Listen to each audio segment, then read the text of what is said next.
ಅಕ್ರಮವಾಗಿ ಸಂಗ್ರಹಿಸಿದ್ದ ಸಿಲಿಂಡರ್ಗಳು ಸ್ಫೋಟ. ಬಾಗಲಕೋಟೆ ಜಿಲ್ಲೆಯ ಬಾದಾಮಿಯಲ್ಲಿ ಬ್ಲಾಸ್ಟ್. ಅಂಗಡಿ ಮಾಲೀಕ ಸೇರಿ 4ವರಿಗೆ ಗಂಭೀರ ಗಾಯ.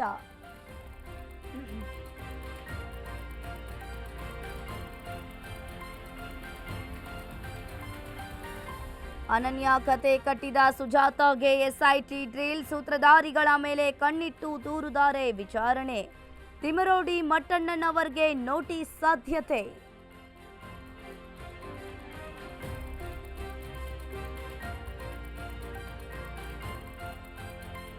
ಕೈ ನಾಯಕರಿಗೆ ಸಂಕಷ್ಟ ತಂದ ಧರ್ಮಸ್ಥಳ ಕೇಸ್. ಎಸ್ಐಟಿ ವಿಚಾರವಾಗಿ ಲಿಂಗಾಯತ ನಾಯಕರಿಗೆ ಗೊಂದಲ.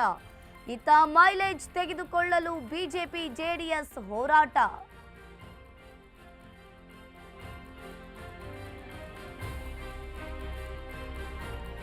ಇಂದಿರಾ ಕ್ಯಾಂಟೀನ್ಗಿಲ್ಲ ಉದ್ಘಾಟನೆಯ ಭಾಗ್ಯ. ಪಾಳು ಬಿದ್ದ ಲಕ್ಷಾಂತರ ರೂಪಾಯಿ ವೆಚ್ಚದ ಕಟ್ಟಡ.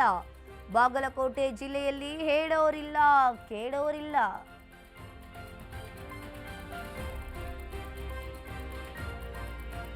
ಜಮೀನು ವಿವಾದಕ್ಕೆ ಸೇವಂತಿ ಹೂವು ನಾಶ.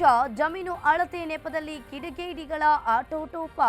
ಮೈಸೂರಿನ ಆನಂದೂರು ಗ್ರಾಮದಲ್ಲಿ ಅಟ್ಟಹಾಸ.